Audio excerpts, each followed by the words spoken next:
Viewers, welcome to the ABC Real Time Talk Show in English. And this is episode 16. Today, our points of discussion rotate around post-elect parliament elections landscape in Bangladesh. And today, we have guests from different corners around the world. And from my left, Professor Farhad Hossain. He is from Bangladesh. How are you, Professor Farhad Hossain? Farhad Hossain, you are not listening to me? Yes, I'm watching you. Okay. Okay, how are you? I'm fine, sir. Thank you Thank very you, much. sir. You have Thank invited me in this prestigious show to talk about something after the Then, election situation. then Rieta Rahman, she is from New York, USA, and she Assalamu is one of the political analysts during this time. Then we move to Barrister Zillur. He is from United Kingdom, and he's very vocal voice in the talk shows nowadays. Then Professor Dr. Saber Chowdhury is the chairman of Department of Peace and Conflict, Dhaka University. How are you, Professor Saber? Yeah, I'm fine. How are you? Well, now let us move to the main discussion. And I will start from Rieta Rahman. You know very well that elections took place on 7th January 2024. And central elections, many topics, many issues, and many gossips, and many contemplation, and many things are taking place each and every moment. And mainly the formation of the ministry, cabinet, and all the member of parliaments are already, they have taken oath, and they are the member of parliament now. What are your impression about the whole scenario? Rieta Rahman. I give my salam to everybody who is present in this program, as well as the people who are watching us. And thank you, Dr. Sinha, for having me in your program. This is kind of the question. The answer to the question is, to me, for now, it seems very cliche because everybody is talking about it. Everybody is talking about the elections, how it was conducted. There are a lot of questions, suspicions, a lot of doubts, a lot of... sorry, someone is saying something like, sorry.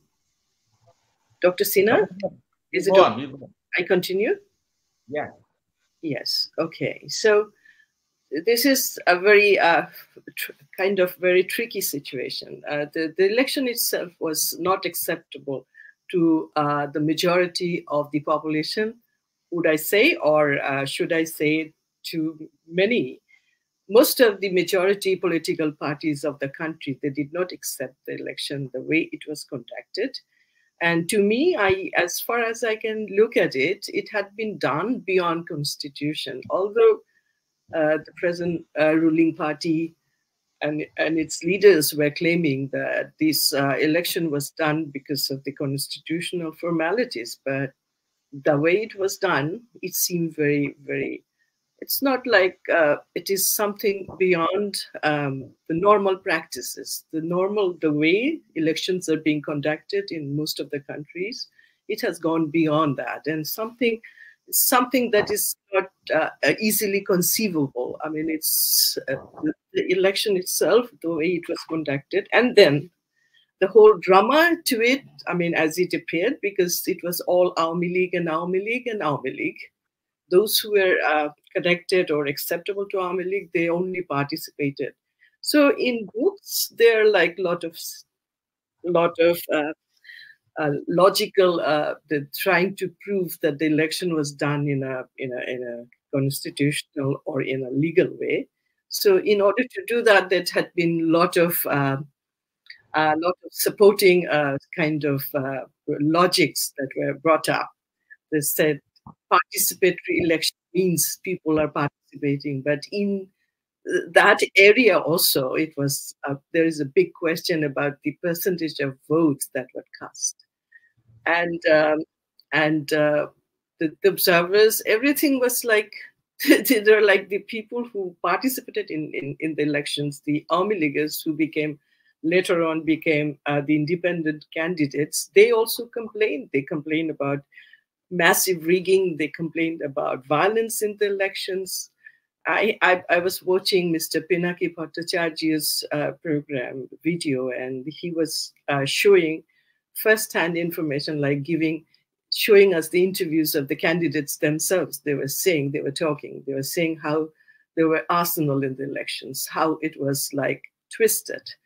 So I don't know I would rather not talk about the elections. I would rather talk about the consequences relating to the elections. That is more important. Now, there is two parliament, like I was reading a statement by Mr. Rizvi Ahmed. He was saying that there are now 658 candidates, I mean parliament members would be sitting in the parliament, because until 29th, the earlier parliament is still active. And now, after the oath was taken by the new elected members, which was done very hurriedly, for maybe there was some reason for the government to do it. So it is like a bit of a chaos. I mean, this is out of the book, and I don't know how to term this. And then the government is facing challenges from the global world, particularly the West and the USA, because two delegations now still there. They're investigating on the conduct of the elections and how everything was manifested. So they're there. So they are still working on it. And then USA and UK also did not recognize the election. They said that it was not done properly. It was not a free and fair election. They have already given a statement. Of course, there are like India and Russia and other countries also, but they have, of course, because to me, as I see it, you see, it's kind of there are global lobbyist group, there are global competitions in this world, So the India bloc, I see it from our perspective, India is an important bloc. So from India, Russia, and China, because of the globalization scenario, because Russia is now standing against USA. So this is kind of not they're supporting Bangladesh not because of the fact that they are supporting Bangladesh itself, but I think because of their global standing, they are supporting Bangladesh, because it is USA who is taking initiative on the other side. So you see, it is a global kind of a game. It is like global conflict that is like working in the scenario of our political perspectives. So, and the thing is, India has been very open in supporting this government, Sheikh Hasina government. They went all out, according to many sources. They went all out, and we have seen how India had been. Rieta Rahman, will come to you because you are turning to different areas. We'll come to you. We'll talk about the whole thing. Yes. Well, fine. Barrister Zillur, you are from UK, and basically you are a lawyer. And from the point of view of law and the legal implication, how do you view this parliament? First of all, there are 600 member of parliaments at a time. And today, the Minister for Law and Parliamentary Affairs, Mr. Anisul Haq, he has defended the present scenario in his own mood and mode. What are your interpretations? Well, I welcome the presenter, Dr. Sinha MA Sayeed, my learned co-discussionist, and those who are listening and will be listening afterwards, and the ladies and gentlemen, Assalamu alaikum. as Mr. Sinha, as you asked, as I'm the law background, as you have asked about the 12th Parliament election. If I talk about the election, I would first say that it is not at all an election. If you go through the dictionary, the law dictionary of the election, what it says, the dictionary meaning of election is, it says the choice among the alternatives. If we look toward the 12th Parliament election, you see, as per the Rieta Rahman has said, this was not the election of the competitiveness. If we go through the constitution of the Awami.League, the constitution of Awami.League in 65 sub clause 2, where it says that only one candidate will be nominated. There should not be any dummy candidate or any independent candidate. Whereas the chairperson of Awami.League, she nominated the dummy candidate and also the independent candidate. If we go through the constitution of Jatiya Party, where it says the section 11.5, where it says the parliamentary committee of the Jatiya Party, they will nominate only one candidate. Whereas in the banner of the Jatiya Party, we see they have written that they have been nominated by the Jatiya Party and supported by the Awami.League. So you see the look now, both Awami.League and the Jatiya Party, their constitution, they are violating the constitution. If we come to the election commission, where the people's the representation of People's Order 1972, where it also violated the section 11, 16 as well as 20. If we also see the National Election Conduct Rules 2008, the section 14, where it says the Prime Minister and the opposition party leader, they can't do both the activities at a time, like the official activities as well as the election campaign. But what we find, the Sheikh Hasina being on the chair of Prime Minister, and almost all of his election campaign, he did it from Gana Bhavan. And the same thing also, General GM Ershad also did the same thing. And if you also come to the constitution aspect, this is a complete violation of Article 7A, Article 11, Article 65, subclause 2, and also Article 148. In Article 11, it says the political administration and the political leader, they will be nominated, or they will be selected, or they will be elected by the popular vote, and they must precede over the civil and the military administration. But what we have found for the last 10 parliamentary election, 11 parliamentary election, even the 12 parliamentary election, we have seen the army and the police and the administration did the election. So it seems the MP are being nominated or being selected or being elected by the police and the military.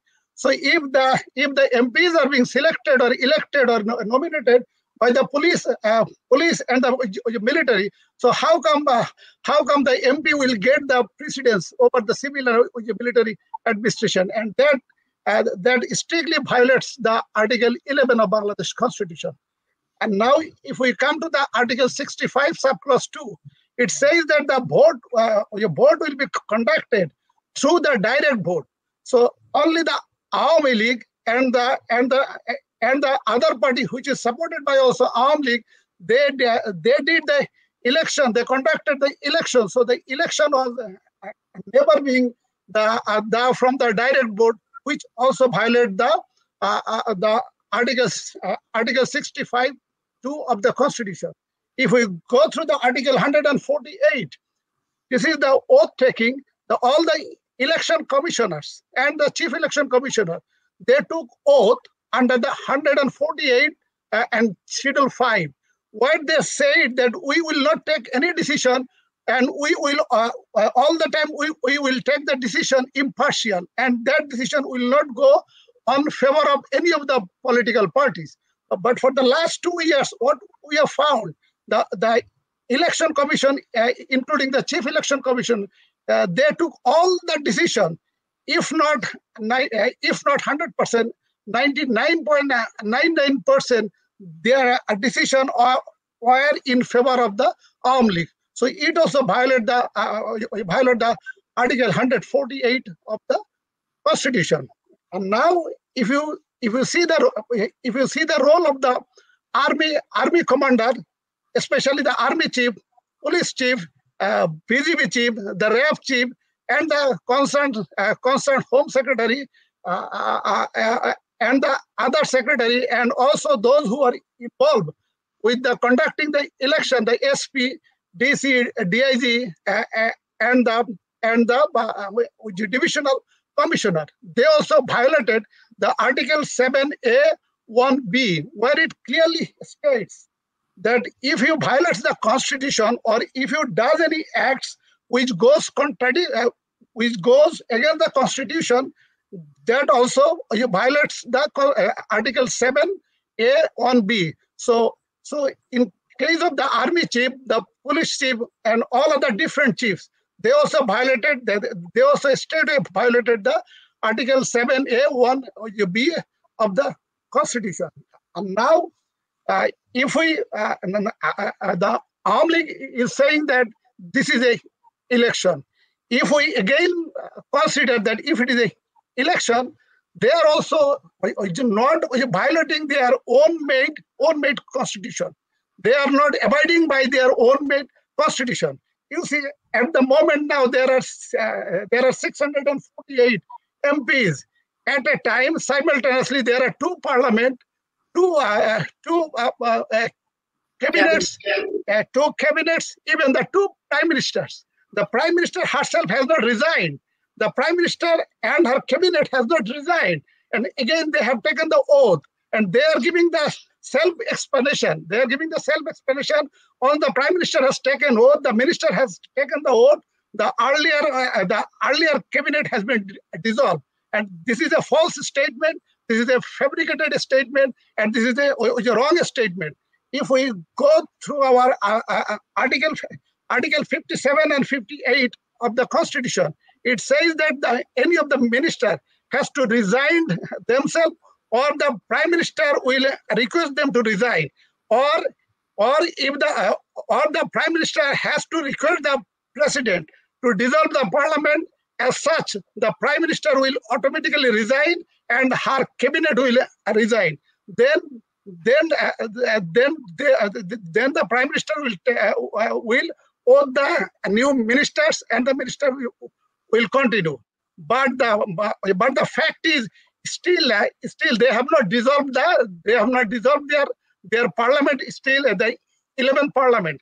If we look through through our Constitution 72 subclause 3, where it says that any of the parliament, when it starts, then it will continue up to 5 years. So in that case, 29 January 2024, our 11th parliament will end in 29 January 2024. However, in Article 123 subclause 3A, it says that if a parliament is dissolved, or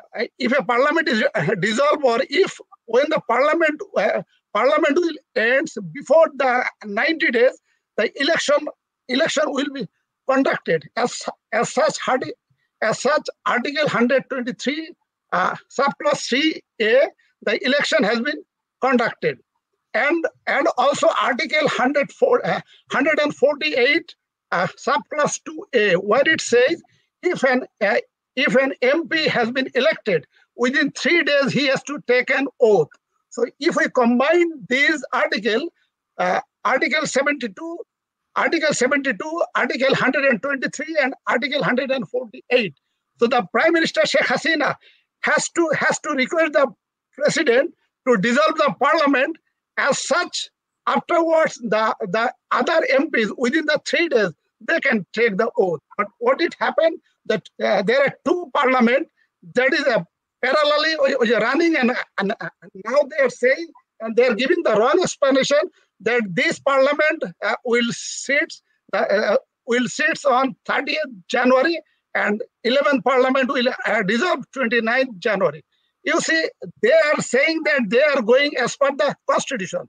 But what the election has conducted, that election has not been conducted as per constitution. If for the argument, if we say that the election has been conducted as per constitution, but even though after the election, they are not also follow as per the constitution. So what I suggested in a different talk show, that what the Prime Minister Sheikh Hasina can do, he has appointed probably five or six advisors. I requested Prime Minister Sheikh Hasina to dismiss the law minister, because the law minister is giving the wrong explanation and he is spoiling the whole show. So what the Prime Minister Sheikh Hasina can do, she can appoint me as advisor for the time being, and if she doesn't appoint me as the advisor for the time being, but if he hears my advice, what she can do, she can dissolve the constitution, because Sheikh Hasina does not need any constitution, because Sheikh Hasina is saying that they are following the Westminster parliamentary system. But in the Westminster,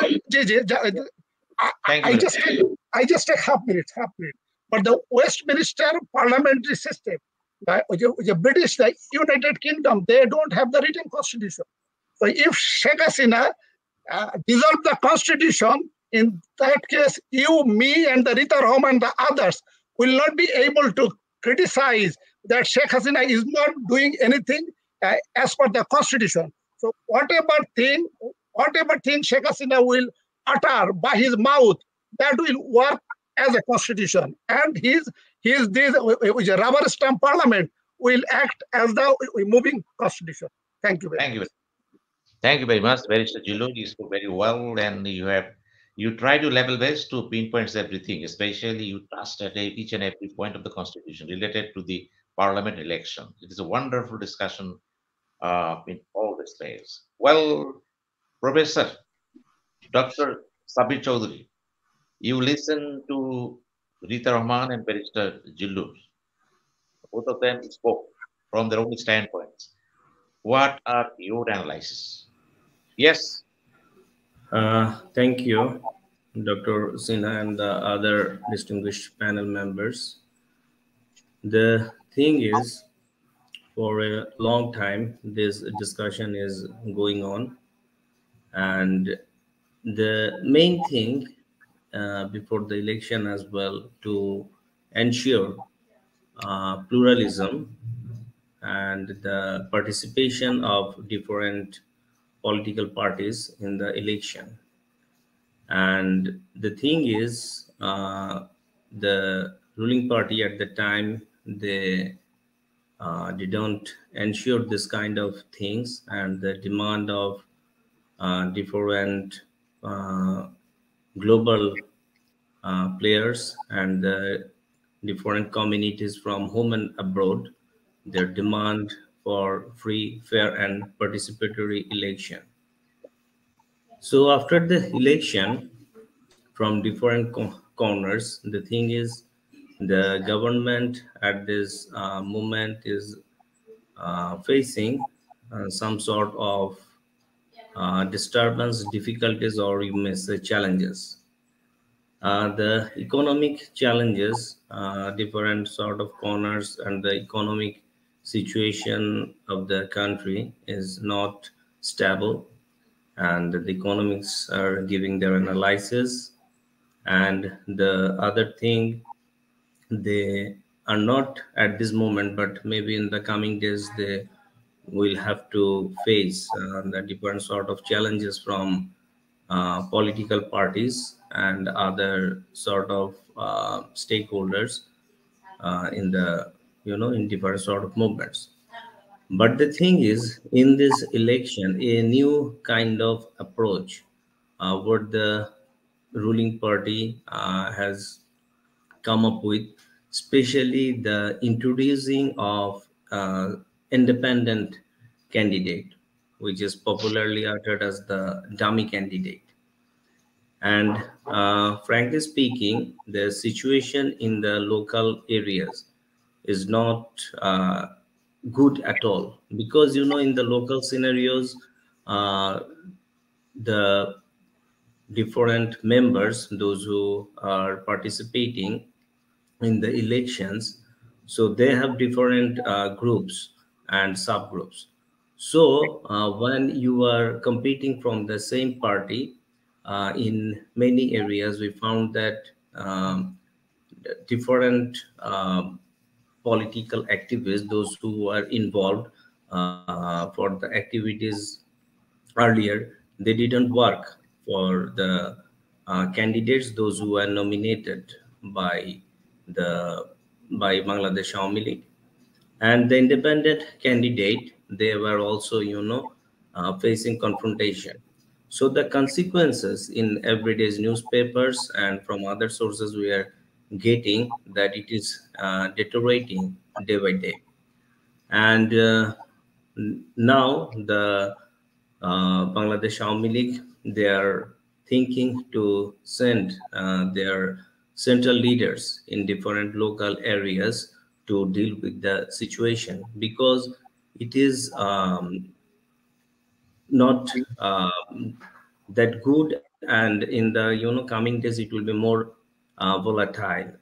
And the thing is, if in real sense we are not sure when there will be a real participatory and free fair election, if this is the situation, it would be very difficult for the present government to deal with other forces, because these sort of fractions and this sort of disinvolvement of different people and in one party is very important. For instance, few decades back in Kumilla, in the especially the Kumilla Shodor, where Mr. Afzal and Mr. Bahar, they were confronting with each other, and at that time the Bangladesh National Party, their candidate did not face any sort of difficulties in winning elections. And it was like something they were saying that as long as Bahar and Mr. Afzal was confronting each other, so other candidates didn't need to do anything. So they will get the opportunity to win the election very easily. So this kind of situation they have to face in the coming days. And the most important things, how the ruling party is going to uh, face this kind of situations. And the thing is, the global players, we all know, and it is already discussed that their standpoint, government is trying to show that they are very trying to build up some sort of good relationship with them and giving statements, but we are not listening anything from the from USA or Canada, Australia, or other important members, and they are very much not giving any sort of uh, views after their comments on this present election. So this is the situation at this moment, and the thing is we are very much thinking and worried. So how far these challenges could be tackled by the present government, and we are very much thinking and aware that the situation of the general people, uh, it is our utmost prayer that they will not gonna to face any sort of difficulties in dealing with their daily activities, especially in dealing with financial and economic sectors. Thank you. Thank you very much, Professor Dr. Sapi. Well, viewers, we are seeing Professor Dr. Kalimullah. He has joined by this time. Well, Mr. Kalimullah, how are you? I'm very fine, thank you, sir. How are you? Well, I will come to you. Before that, I asked Professor Farhad Hossain, you listen Okay, very carefully. These speakers go ahead. spoke from the point, and they have defined, analyzed, and expressed their opinions about the post-election scenario in Bangladesh. And being a member of Awami.League, what the defenses you have at this very moment in hand, Professor Farhad Hossain.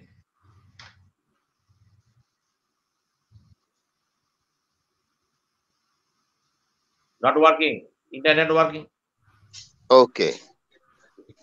I have been linked up from my hometown, and I'm sitting in the baranda right now. I'm not in Dhaka city. And even though you have invited me, and I am here today to participate in this show, thing is that Barrister Zillur Rahman has narrated the constitution according to the spirit of the election. But thing is that there are so many constitutional experts related to Awami.League. They know exactly how this election has been exactly equipped with the constitutions. If this election has violated the constitution, there are so many persons, particularly from the legal area, they can from Awami.League, they can exactly do something to make the election fit according to the constitution. And one thing that is very important, Barrister Zillur Rahman is frequently narrating constitutions in talk show, but we are not the legal person. I passed law. I exactly conducted the examination of law and I succeeded to have a degree, but I am not a practicing lawyer. But the frequent explanation, frequent quotations, frequent comments from the Constitution in talk show particularly creates a certain kind of impediment for the persons who are out of the practice of law. That is a problem. One thing that is very important, we are getting comments from national level and international level on the election of 2024. But the thing is that I would like to tell one thing. Yes, it has been said that election might not be happened, election might not be conducted, the government will not be able to conduct the election commission will not be able to conduct the election. But even though election has been conducted, election has been done, the government has been formed, and already the government exactly has taken oath and already started their function. So what will be the situation in the coming days? Exactly, we cannot make the prediction right now. And you know that the country, the mightiest nation of the world, the United States of America, has already made some impediments through their commands from the persons from the State Department or different persons in different capacities in diplomatic level, even though election has been held. And Mr. Peter has already met the foreign minister of Bangladesh and exactly felicitated the election. Now, the BNP, one of the largest political parties of Bangladesh, did not participate in the election. My point is clear here. One particular party or some other party will not participate in the election. It does not mean the election has not been participatory. Election must be held according to the constitution. The government has some obligation to conduct the election. The election commission has the obligation to conduct the election in time. So election has been held. Now what will be happen and whether the election will be legitimate or not legitimate, it might be decided by the court. If anybody has got some objection, particularly on the legitimacy of the election, that he or they can go to the court exactly to get the discretion on the election. But election has held, the government has taken the oath and the cabinet has been formed. The government is executing their duties in their administrative level. So everything is okay. But thing is that defense is that the 42% vote had been casted in the election. Okay, it is the ultimate report of the election commission, and 42% vote has been casted. It in the early morning, the election commissioner, or the first hour of the day of the day in the election, it was 27% election vote has been casted. Yes, all right, 27% is enough. And now in the later part of the day, it was 42% votes have been casted. Fine, it's all right. Now let me ask the question: what was the percentage of casting vote in the United States of America? I'd like to know this. Their percentage of casting election is not satisfactory at all. And the people of the United States of America are not willing exactly to go to the polls to cast their election. Even in the election day, all the offices are open. The officers and the workers are bound to go to their office. And by this time, in this mid of their work, they have to go to the election polls and cast their vote. Their percentage of casting vote is not as healthy as any other Asian countries. But the United States of America does not feel any hesitation to make the comment on the election of any country if it is not exactly in the pattern of their satisfaction. And that is a question. So the government is committed and determined to continue their tenure next 5 years. And I'm not worried at all. As one of the members of the ruling party, I'm not worried at all. I fervently believe and I'm confident that this government will be able to complete their tenure in the next 5 years. Thank you very much. Thank you very much, Professor Farhad Hossain. Well, Professor Kalimullah, you listened to most of the speakers, and you were also in the field of election as an observer. Everybody knows very well that you are talking every day to in different talk shows, giving the different data, views, where to home and abroad. And as of now, what is your latest analysis? Please, Professor Kalimullah.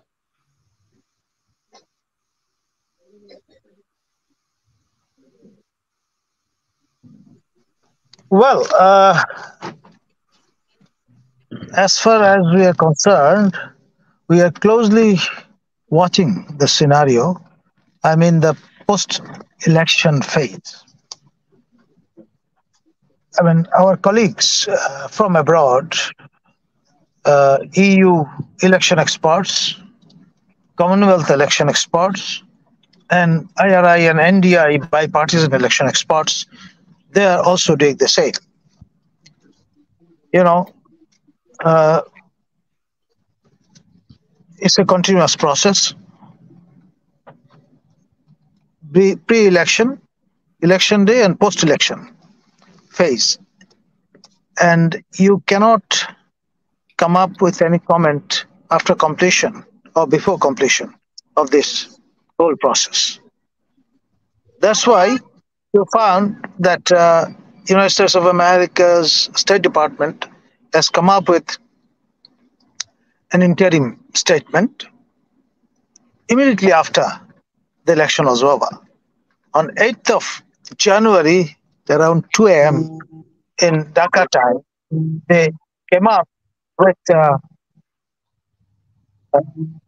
statement, and there they stated that, according to them, the election was not free and fair.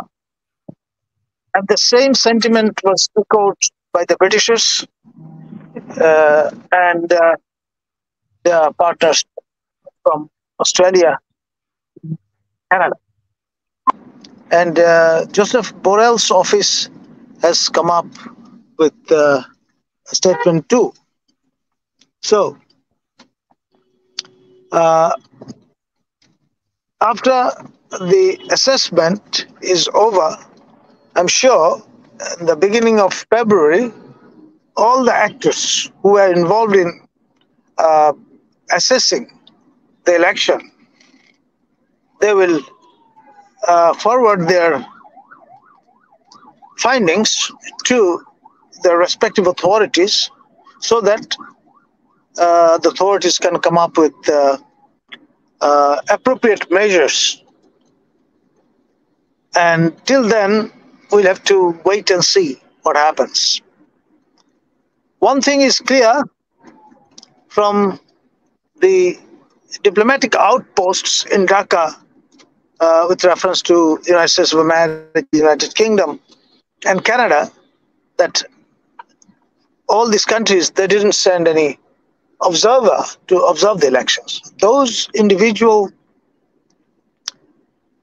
US, UK, and Canadian nationals claimed themselves as observers are private individuals. I would term them as most probably election tourists. You know, we have academic tourists, election tourists, kind of that type of people. And nothing wrong in that. You know, as an amateur, you have every right to do kind of on-the-job training with reference to election observation, especially if it's quite handy. Lodging and food is available, other logistic support is available, hospitality is there. So you just come up with a travel grant from any source and come and see what is happening here on the ground. But these are not professional gestures, I'm afraid. So, I mean, this is what I can say with reference to so-called foreign observers who interacted here with the local media and came up with press briefings and things like that immediately after the election was over. Thank you. Thank you very much, Professor Kalimullah. Well, we are going to the second phase, and we have started from Rieta Rahman. Again, I am going to house. Rieta Rahman, in the first phase, you talked less because I did not allow more time. This time, you will have 10 minutes, and other will have the 8 minutes. Rieta Rahman, please. Thank you, Mr. Sinha. Dr. Sinha Sayeed, you are very kind, but I don't need 10 minutes. I can finish. I don't have much to say because our very knowledgeable and very,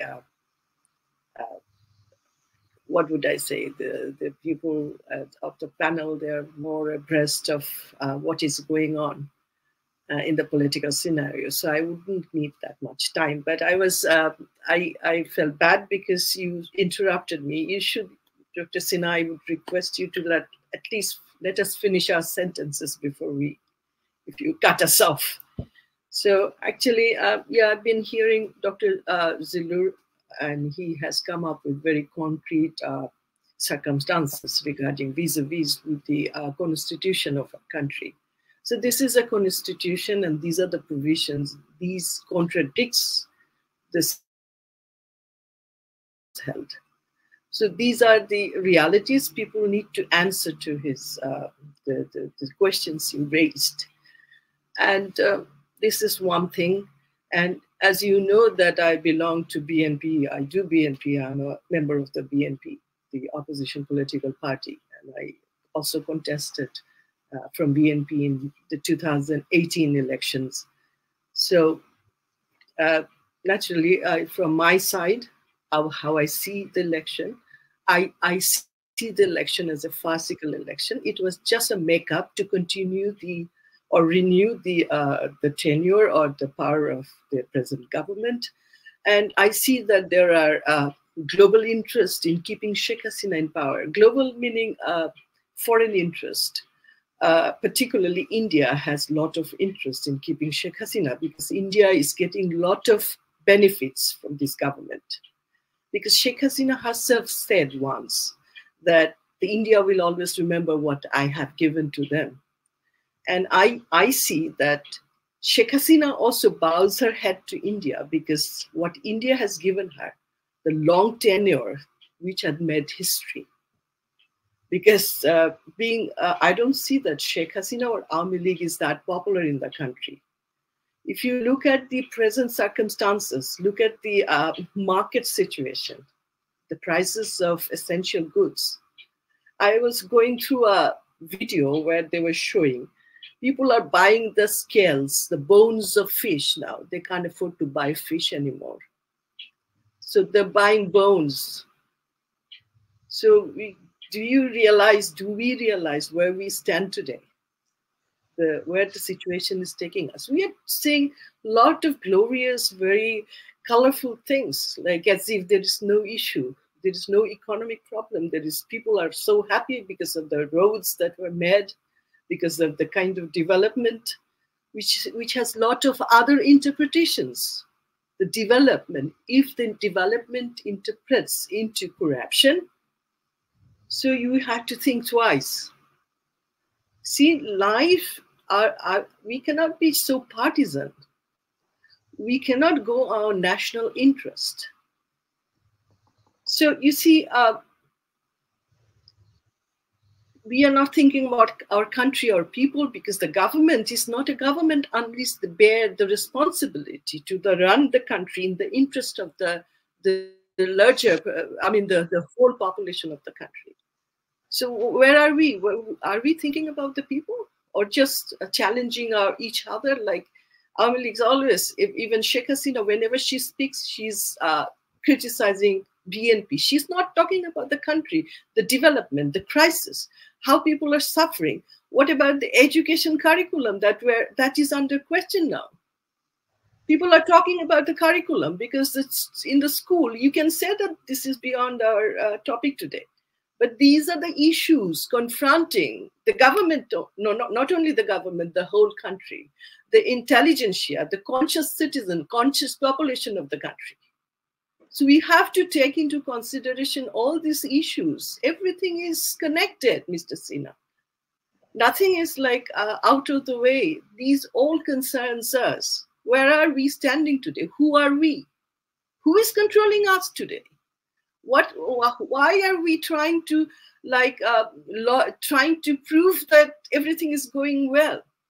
We are doing everything constitutional. We're trying to makeshift evidences, bring up makeshift evidences to prove that we are in the right track. We're doing everything right. Everything is being twisted. The real thing, the actual scenario, the situation is not being depicted, not by the media, because everything has been made politicized. Everything is politicized and partisanized. Nothing is neutral. No one is talking about the national interest. No one is talking about the people, how they are suffering, how they are living. What about the member of the BNP, the grassroots members? There are 50,000 people. There are cases against 100,000 member of the BNP leaders and workers. They are the citizen of the country. They have a right. They can't go to the court. The court has been made partisan, politicized. So do you realize, Mr. Sinha, or our panel, do you realize where we are standing today? We can't express ourselves. People, since October 28th, the member of the BNP, workers and members, they can't stay in their home. They have to run away. They've been harassed, they've been charged, they've been tortured by the ruling party and the police. Police is known by the BNP people or the oppositions as the hooligan of the ruling party. They're teaming up with League, Chowdhury, League, and the other leagues, and they're trying to strike them. They're extorting them. So this is a situation, and the post-election, the election, What is the election going to do? Just extending the power of Sheikh Hasina, because India wants her to be in the power. Thank you. This is what I have to say. Thank you very much. Barrister Zillur Rahman. It is in the air that the political process and political stability, everything we talked about, is nothing but a game between America and India. How do you analyze this, please? Dr. Sinha MA Sayeed, as my earlier panelists discussed many of the issues, especially the panelist from Awami League, the Mr. Farhad. He very comfortably tells that election is done, government is formed, government is functioning, and they will function till the next 5 years. But my talk show, in a different talk show, I also had a talk show with you as well as Mr. Farhad many times, and I said that if Sheikh Hasina wants to remain in power, she has the option. She had the option in a different way, because doing this fake election, it has costed much. Because if you see the law enforcement agency, the budget is 1,600 crore, and if you see the report of the TIB yesterday, and they gave the explanation and expenses that each candidate almost they expended 1.5 to 2 crore taka. So if there is a 2,000 candidate, so the expenses is 4,000 crore. As well as if you find the expenses of the election commission, the military, and the others, then again the expenses will be more 2,000 crore. So if we all together, it is almost 8 to 10,000 crore. So do a fake election and to remain in power and continue the power, this 10,000 crore taka is not the taka of Sheikh Hasina. This is not the taka of Awami League. This is not his paternal property. So what she could do, she had the 2/3 majority in 11th Parliament. So under the Article 142, she could make the constitutional amendment, and she could remain in power for the next 5 years, even for the next 50 years. But he has spent the 10,000 crore taka. This taka is the tax from Sinha MA Sayeed, from you, from me, from the constable of the Bangladesh Army, and she is doing what not. Now you as you ask, this is a game of America and India. Yes, I do believe this is a game of India and America, and I am apprehending whether this country will be like the Sikkim or not. If you go to the history, the Sikkim for the 350 years, they were the independent country. They were not under the colony of the British. And in the 1978, the Lendub Dorji, he was for the powers for 11 years, and he opted to become the Union of India. So a country having 328 years independent, they were not under the India. They were not under the British. But you see the leader, he has opted to become the Union of India, and he became in 1978.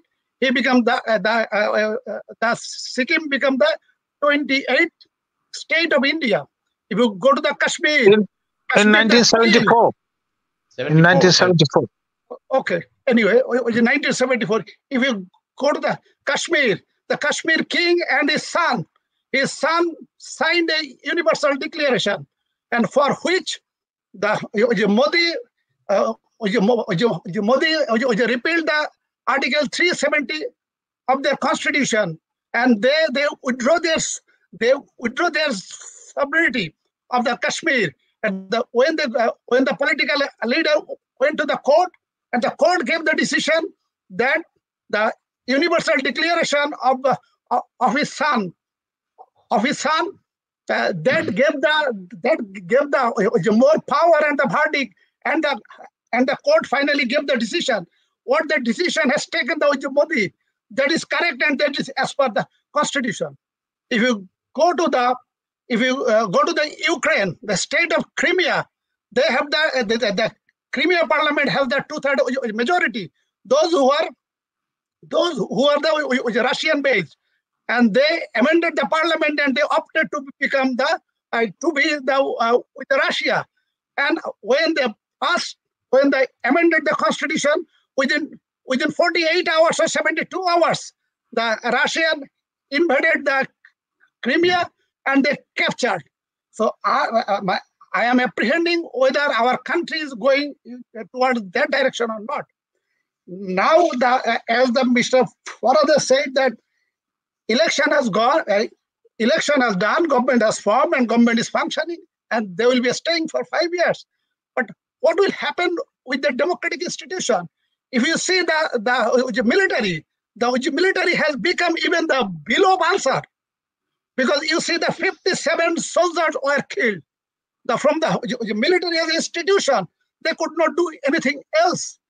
You see that after that incident, hundreds of the military senior officers were dismissed because of the protest. If you go to the election 2014, okay. Anyway, I find or you will debate. This is not the function of the military. Fine, in the 2014, this is not the function of the military. What about the 2018? What the General Aziz did and what the General Aziz said?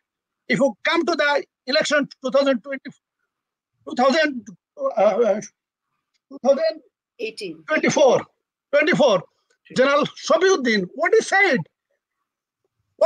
He said exactly what General Aziz has said, because the military has no power to say anything against Sheikh Hasina, against India.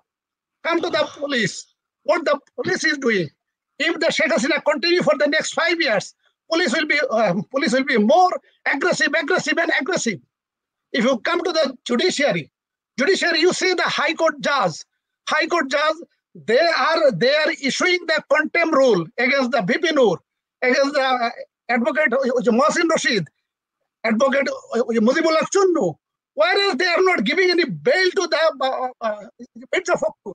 Have you seen Sinha MA Sayeed? Yesterday or the day before yesterday, the Prof and the Man of Jameen, they have published what they have said in the High Court division, and they refusing the bail of Mirza Fakhrul. They said that in the name of establishing voting right, Mirza Fakhrul and his team making this country as a Jahannam. He has written in his judgment that in establishing the voting right, Mirza Fakhrul and his team making this country as a Jahannam. And he also uttered the word that the Chief Justice is the part of the three organ. So these offense may turn into a state conspiracy in Bangla Rashtradrohita Aparad. But as far as he is concerned, as far as the law is concerned, if any state conspiracy or the Rashtriya Aparad, other than the government cannot initiate any case. Even the judge that to justice, even he doesn't know that he has no capacity to direct, to issue any state conspiracy. And he is so interested if the election could be free and fair since 2014. Mirza Fakhrul could be the senior minister in absence of Begum Zia and Tariq Rahman. He can be the prime minister. And in this kind of senior leader, the High Court judge is refusing his bail and giving the stigma, which the stigma is not accepted by anybody else. So you see the last three election commission, 2014, 2018, and 2024.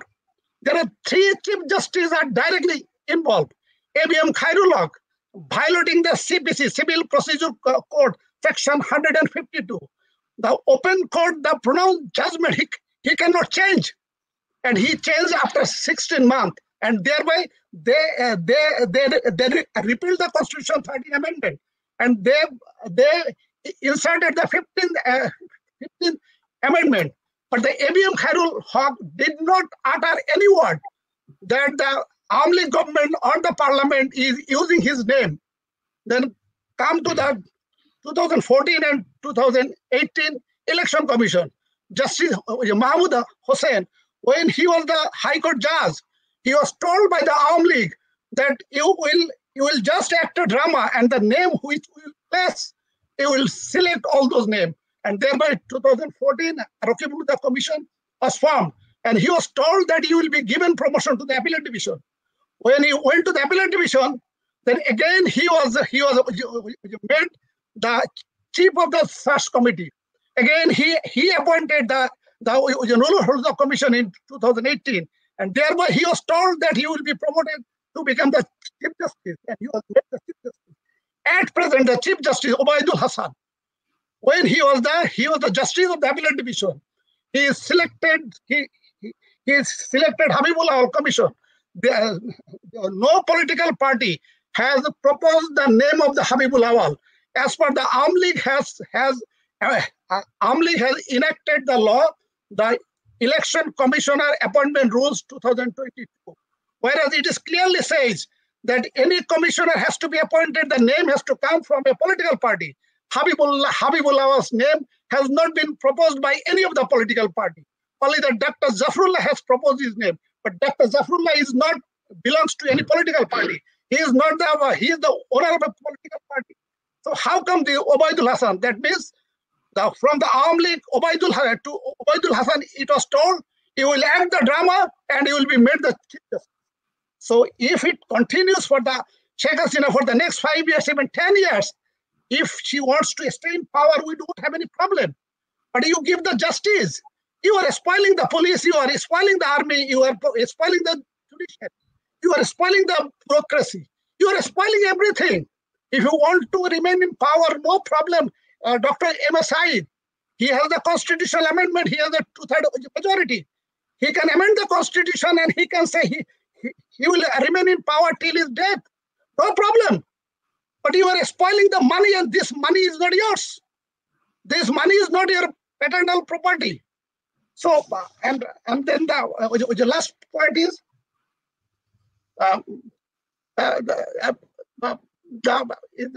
you see around the India, Maldives, where the population is only 6 lakh.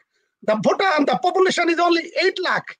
So the Maldives, if they can deny India, if the Bhutan, they can deny India, Nepal, they can deny India, Sri Lanka, they can deny India, Pakistan, they can deny India, Afghanistan, they can deny India. Why not Bangladesh? The caretaker government is a settled issue. If it happens in 2014, if BNP could come in power in 2018, Awami League could come in power. So this is the democracy. One will be in power, one will be opposition party. But you want to stay in power, spoiling the whole democratic institution. And if it happens after the assessment of the NDI, IRI, European Union, United Nations assessment, if the sanction comes, who will suffer? Who is going to suffer? Sheikh Hasina will not suffer. Sheikh Hasina is a the gang, they will not suffer because they are the owner of the billions of money. Because the last week, you see the CPD, they have a research and they said for the last 15 years, 92 lakhs crore has been looted by this political gang, and 150 lakh crore that has been banded loan. So if we sum up, that becomes 200. Okay. I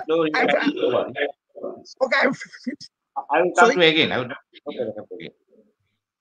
Dr. Sapi, you listen to Barrister Zillur. He made a very fiery speech about the whole thing, and he believes what he believes. He utters all these things. Right or wrong, it is different thing, different issues.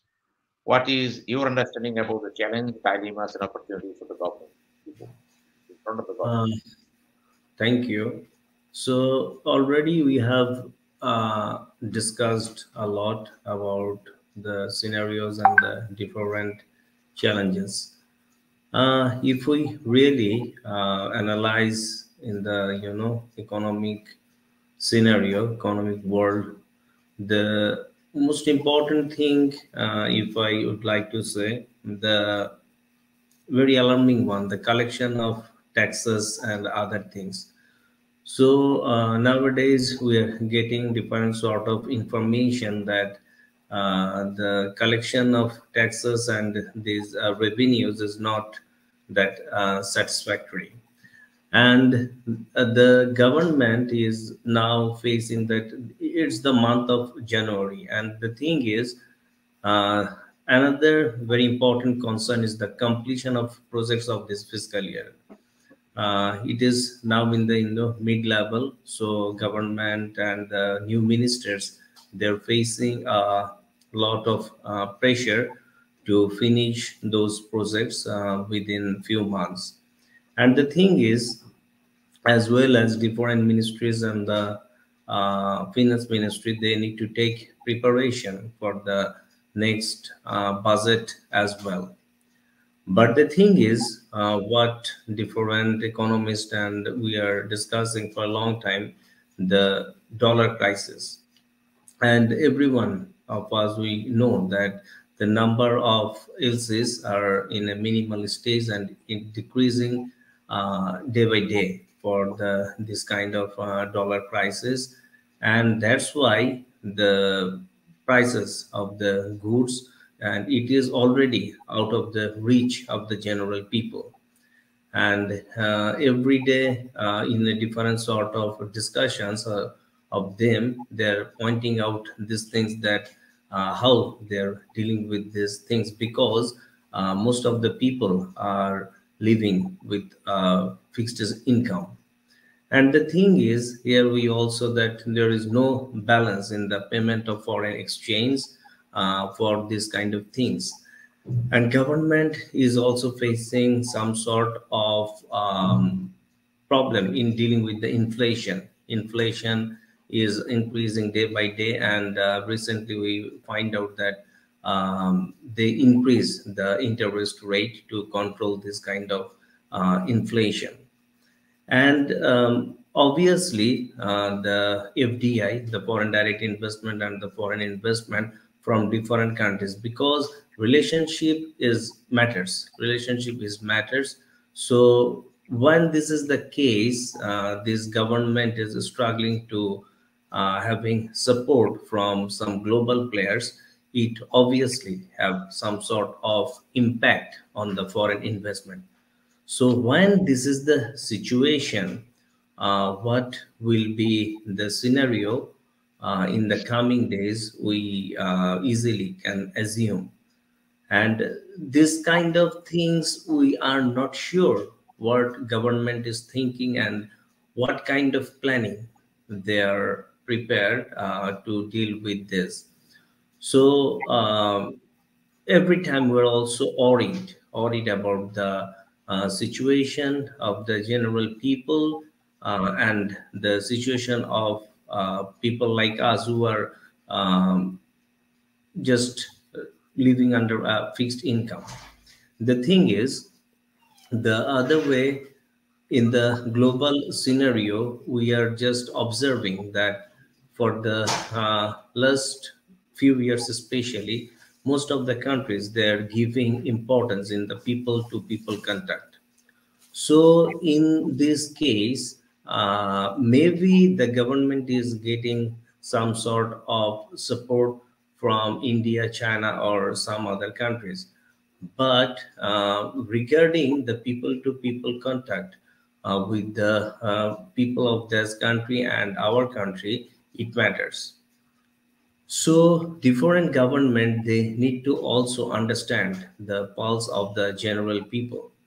And in different statements, United States of America, Canada, UK, these global powers, they also uttered that they are very much willing to have this people-to-people contact, but they are not sure about what will happen in regarding their some sort of dealing with activities of the government.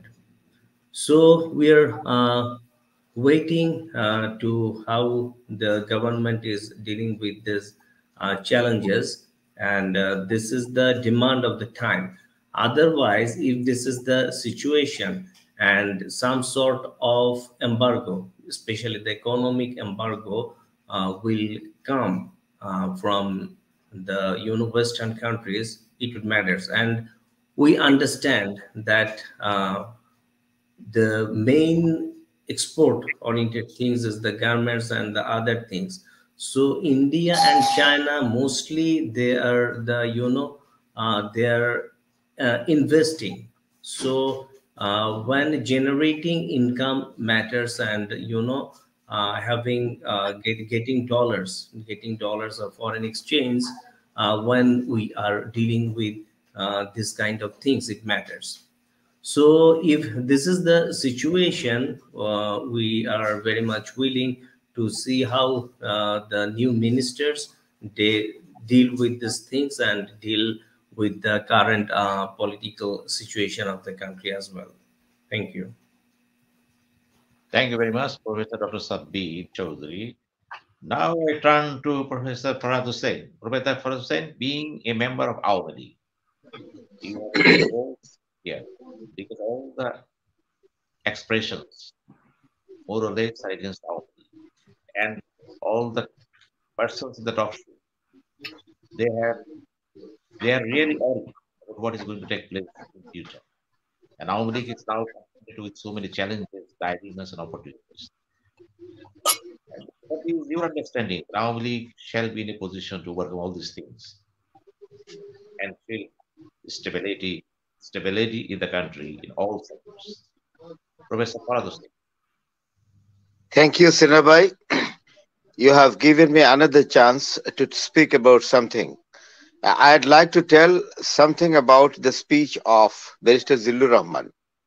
He has given an inflammatory speech raising his voice, blaming the government's policies and present government's actions. But I would be very happy if I would see that Barrister Zillur Rahman would talk something about the election that was held, particularly conducted by Ziaur Rahman. When he was a government servant, he was taking the salary from the government treasury and conducted the election and exactly command the support of the people. Being a government servant, being a high official, being the commander-in-chief of Bangladesh Army, he was a government servant. But he exactly introduced a ridiculous election of yes vote and no vote. It was two steel boxes were set up on the table, and one box exactly was identified with no vote and another box was identified with yes vote. That was the ridiculous vote. But Barrister Zillur Rahman did not mention anything at all, which exactly created a certain kind of jeopardizing situation, particularly in the political field of Bangladesh. And through this sort of election, exactly, which was followed by General Ershad, created a paralyzing situation in the normal course of politics in Bangladesh. And not only that, the civil politicians had been marginalized exactly for the appearance of undemocratic and unconstitutional figures in politics. But Barrister Zillur Rahman did not mention anything. He has given the reference of India.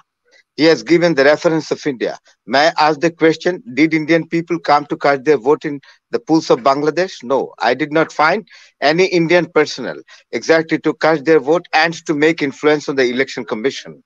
And you know that if America exactly intervening the election of Bangladesh, commenting on the election of Bangladesh, remaining 10,000 miles away. India is a neighboring country, India is a neighboring country. and China is also a neighboring country, not like India, but neighboring countries, they can exactly make the comment, because in connection of geopolitical matter, they have got some position exactly to oversee the election or the condition of the election.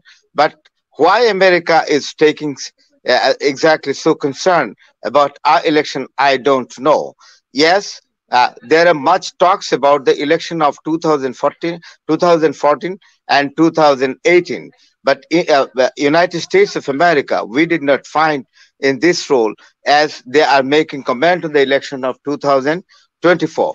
Now, why America is making comment and taking so concern about the election that has been held on 7th January? That is a question. It is completely a geopolitical matter. It is completely a geopolitical matter. So, since there is an issue of geopolitical matter has come to the scenario of the politics of Bangladesh, India and China cannot exactly stand idle. They have got some voice. They should have some voice exactly to create a certain kind of prevention of the American usurper situation, particularly handling the politics of Asia. And you know that already Burma Act has been failed by the United States of America. So it is an utter disappointment of the United States of America exactly to see the failure of the Burma Act. This is a very important factor. You know that there are rebellious groups in Burma. You know, all rebellious groups are being controlled by China. And it was also the subject matter of the utter frustration of the United States of America. It was the target of the United States of America to make a control on Burma, exactly to create a blockade before China. But thing is that China is a force which right now cannot be controlled by any sort of intervention of the United States of America. It is the target of the United States of America to make the control on Indian Ocean, on Bay of Bengal. I think that if it is so, if America extends their hand to make the control on these two vast vessels of water, you know that China and India would not stand exactly still. They would exactly continue their influence exactly to make a defensive measure against the ill influence of the United States of America in Asia. And now election. You know, election is a thing. Election is a process, exactly, which cannot be stopped. BNP has been repeatedly requested to come to the election. And the doors were open exactly for the discussion. But the BNP was always in a declining position to attend any sort of discussion to pave the way exactly to continue to conduct a free and fair election. The BNP was rigid. It was the habit of BNP exactly to decline the election. It is not the new matter, or it is not the new record of BNP. They have got the record of like this. So one particular party is not coming to the election. It does not mean the election must not be held. Election must be held. Election has been held. The government has been sworn, and it will be continued with full swing, with full capacity, and diversified functions in the coming in the coming days to complete the next 5 year tenures. Once again, I'd like to say thank you very much. Thank you very much, Professor Farhad Hossain. I do not find Professor Kalimullah. I think he has gone somewhere else. Well, now I again request Rieta Rahman to 2 minutes, 3 minutes. Your last comments, please. Thank you, Dr. Sinha. I could see that Farhad Hossain, the respected Farhad Hossain, had been speaking about global politics. Yes, the global interest in Bangladesh. Yes, I agree with you. Bangladesh has not suddenly had become a core of a lot of global interest because of its proximity with Myanmar, Bay of Bengal, Indian Ocean, and all that. So yeah, global politics is very important. Because as we know that Bangladesh's economy is at least how would I say, 90% is dependent on trading and other economic activities. So we know that why USA is so important for Bangladesh, because 80% of our economy, particularly our government sector and other tradings, depends on USA and the West. So, and of course, the Rohingya refugees that we have, the total cost is being borne by US, as we all know. So we have to understand in realistic term why America is important for Bangladesh. We cannot fight America, because if we are dependent on somebody, because there is a very common saying, people say, a beggar cannot be a chooser. Or what are we doing? We are trying to fight America when they're coming up with an opinion. Your friend or your trading partners or development partners can always have their opinion. China, vis-a-vis, China's position, I think China is never with India. They are they are rival groups, they're rival countries. They are never with each other. Their stand in Bangladesh comes in commonality, maybe because of USA, because USA strategically, they are against socialism, communism. So they oppose China. They oppose China's existence in South Asia. So India is being prioritized by the West and the USA. Okay, so the thing is, I don't think, in terms of Chinese investment, if we are realistic, we can see that how much China has invested. China is the second lowest investment China has done in Bangladesh. You know, even after Russia has invested more than what China has invested. This is very interesting. If we go through the statistic, we can see. So, you know, this is the global politics is the geopolitical circumstances are very tricky, very interesting. And America, of course, India has a lot of influence, can influence the West, because the West is dependent on India for contending China. So we have to understand that. I don't want to take much time, but there are a lot to say, because it's not easy to explain the circumstances, the political circumstances. All I'm interested in is the country's proper democratic circumstances. Because there is no democracy. If you come to opposition, I mean, in terms of people's right to speak, express themselves, there is nothing. You know, I just heard that the government has filed a case against Hossain, the YouTuber. He's a journalist too, he's very vocal. They have filed a digital case against him because he's vocal, he's expressing himself. So see, even if you're abroad, you are not spared. No one in the country, living in the country, even I think Dr. Sinha and others who are speaking from the country, they are not safe. If I say something offensive against the government in your program, you might be charged. So you see the situation, there is no democratic right, no human rights. It's the government, they can do and undo. They're very desperate. No one can fight them because they have taken control over the judiciary, everything. And they have a very powerful friend or sponsor who are supporting them, who are adamant to keep them in power because of their economic and their other interests vis-a-vis the geopolitical interests, because they have these 7 sisters who are fighting for their independence too. I mean, 7 provinces who are very in proximity with Bangladesh, closer to Bangladesh than the Indian mainland. So these are all factors that comes into consideration if you want to really judge it. But what we are concerned about is our rights and the sovereignty and the freedom and the democratic rights of the country. And we must have a proper democratic system. This is no election. BNP, it's not BNP only. The way election was done, it is a boomerang. It is going to come back on the Awami.League itself. You'll see that, you'll see in time how it is going to boomerang on the government and the Awami.League. This is going to happen because this is, you know, every action has its equal and opposite reactions. So it is going to happen. We are just waiting to see that. And I appeal to everybody to think about the country, its people, its populations, its needs, and the crisis that we need to meet up. We have to face the economy. I mean, people are really suffering in our country. So we have to go above our partisan divisions and think about national interests and think about how to recooperate everything that is going wrong in the country.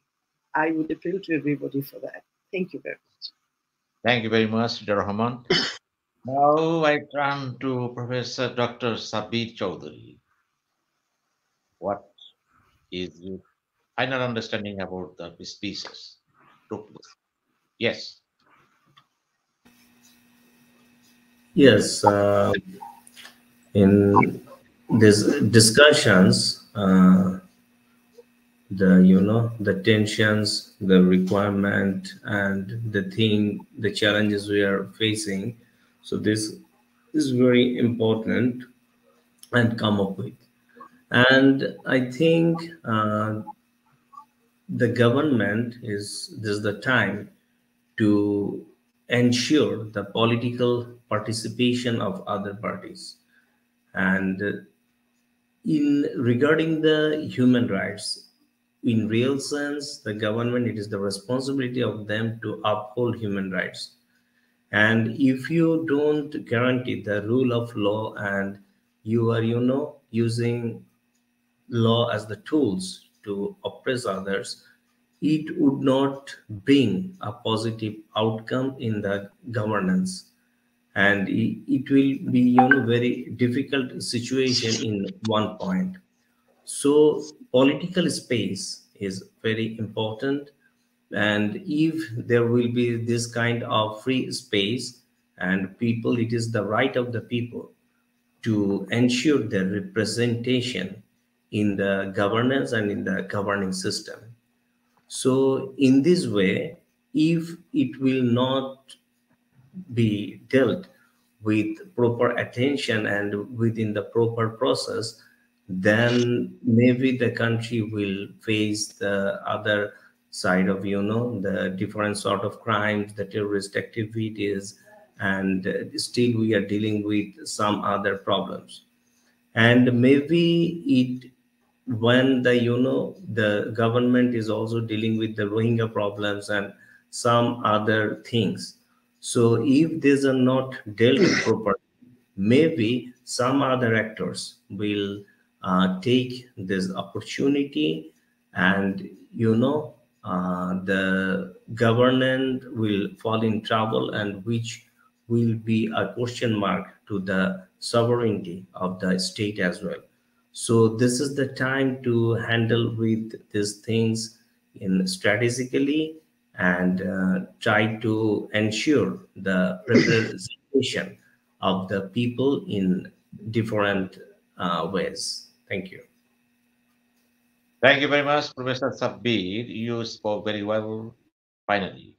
And now I turn to Barrister Zillur Rahman. And before that, I would like to remind you that after this speech, I will give 3 minutes time to Farhad Hossain. And for that reason, you have been given 7 minutes time. Thank you. Barrister Zillur. Okay, Dr. Sinha MA Sayeed. This time I would like to start with Professor Saber. Professor Saber, he has uttered and he has appealed to the government to ensure the rule of law and the good governance. So for his discussion and understanding, let me share an experience from my professional experience. One of my IGP, Inspector General of Police, he was in his batch, his serial number was 17 out of 22. He was made Inspector General of Police, bypassing 16 officers. So when the turn came, one of the officer who is now Deputy Inspector General of Police at present, so he was additional SP, additional Superintendent of Police. So when his turn came to become the SP, so there was a post only 8 to 10, but his position was almost 80 or 85 out of 120. So he went to the Inspector General of Police and he said to the IGP that the post is 10 and you must include my name. Then the Inspector General of Police became annoyed and he said, your position is around 80 and the post is only 10. So this time you will not be promoted. Do you know Dr. Sinha MA Sayeed? That additional Inspector General of Police, he said to the Inspector General of Police instantly that, sir, out of 22, your position was 17, and you bypassed 16 officers and you became Inspector General of Police. So why not me? And you must include my name and to promote me as a Superintendent of Police. And the Inspector General of Police has to promote him. Do you know why I have given this example? Because the last cabinet meeting, the Prime Minister Sheikh Hasina, she has said that she will not tolerate or she will not excuse anybody doing corruption, anybody doing any illegal activities, anybody is doing any criminal activities. So my question is, he has come to the power for the last 15 years in 2014, 2018, in 2024. And the local media, social media, international media, including Khaled Mohiuddin, they have said the total vote is 2 to 3%. At best, it is a 5%. And the election commission, they are saying the vote is 41.8%. So she has become the prime minister with a fake vote, with a fake election, and now she is saying to the people that she will not excuse or tolerate those who will do the corruption or any illegal activities. So it is very difficult, Professor Saber. It is easy to say, but if you are a professor of a university, if you do any illegal, immoral activities, and if you tell your student, don't do any immoral activities, your student will not listen to your word. Your student will laugh and they will discuss among themselves that he is stupid, he is doing immoral activities, and he is advising us to not to do any immoral activities. Now coming to Professor Farhad. Professor Farhad, I know he belongs to Awami.League, and for that he has to support the Awami.League illegal work or illegal activities. But in regards to Professor Farhad, he said the number one, why I have not uttered any word, the election of Ziaur Rahman in 1977 and the election of General Ershad in 1985. Yes, no vote. Okay, fine. Professor Farhad, I agree. That was a wrong approach. And for that, we came to the conclusion with the caretaker government. And in 1996, with the 13th Amendment, the caretaker government was inserted. And with that caretaker government, 1991, the election was held. 1996 election was held. 2001 election was held. 2008 election was held. Out of four election, BNP two times BNP came in power. 2 times Awami.League came in power. Now you are equating with the election in 1977 and 1985, and that's why you have gone back to the 50 years. So, Professor Farhad, if your age is 65, so do you want to go at the age of 15? If my age is 55, so should I go to the age of 50 at the age of 5?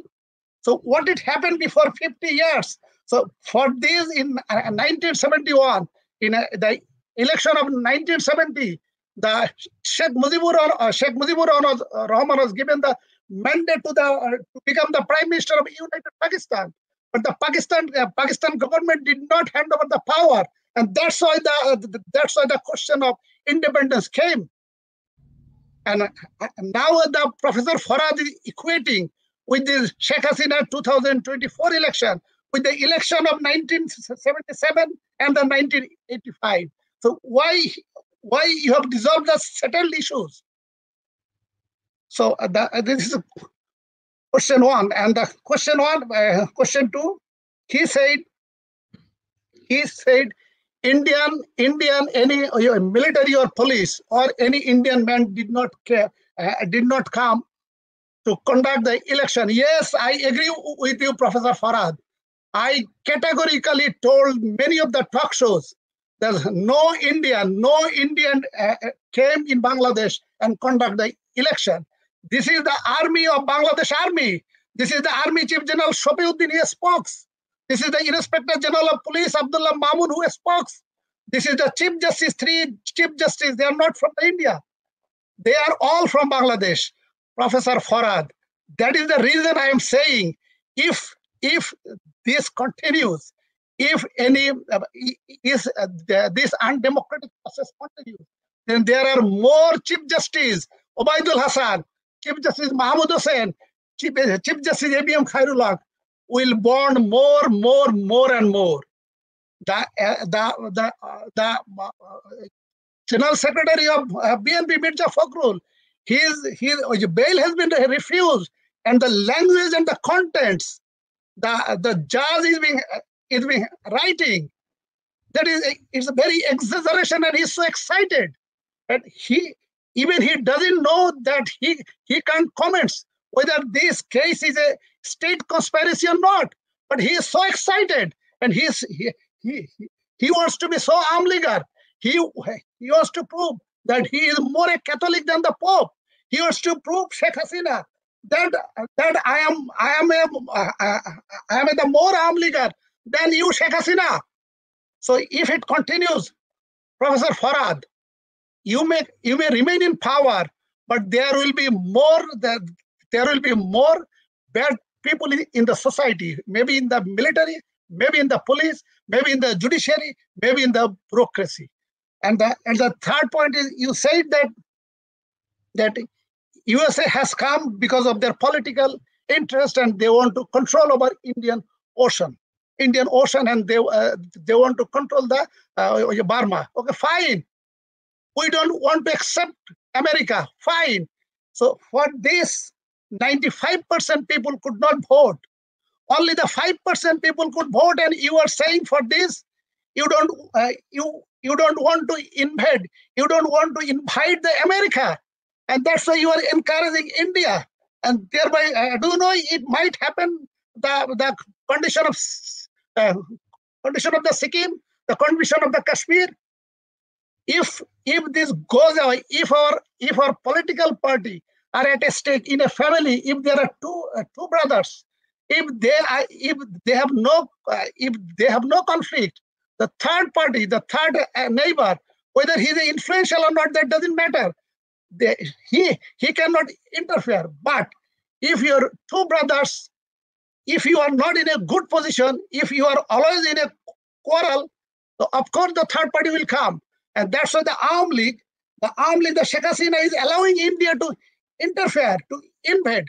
Do you know the Professor Farhad, as he belongs to Awami-League, do you know the country beside the neighboring country, all the country for the strategic, for the defense purpose, all the roads are horizontal. But our Bangladesh, the India compelled Sheikh Hasina to make the bordering road all the vertical. Do you know why? Because the strategic point, the roads has to be horizontal. If any of the neighboring country attacks your country, in that case, the military, they directly don't come. So, but all our roads are vertical to the India. Do you know the Padma River and the other rivers? Who has become more happy? India has become more happy. If it requires to India to invade Bangladesh, it will take now 3 hours to go inside Dhaka. There is no barrier. So, well, Zillur, please. Thank you very much. Well, Mr. Dr. Professor Farhad Hossain, what Zillur say? You listen to him very carefully. Just you have 5 minutes. Well, Professor Farhad. Thank you, Sinha, for giving me another floor to talk about something. And Barrister Zillur Rahman, since he was criticizing the election, and it was my expectation that he would include other elections which were conducted by the military regime in Bangladesh, but he did not go to this fact at all. And that is why I told that his discussion, his criticism was quite partial. Number one. And number two, the India, Sheikh Hasina is dealing with India. Definitely, she has exactly shown her maturity to deal with India in external affairs. I'd like to set up an example. I'd like to take an example, particularly on this issue of corridors. You know, it was a long undisputed issue. There are so many meetings, particularly held between the two countries, particularly headed by the prime ministers of the two countries.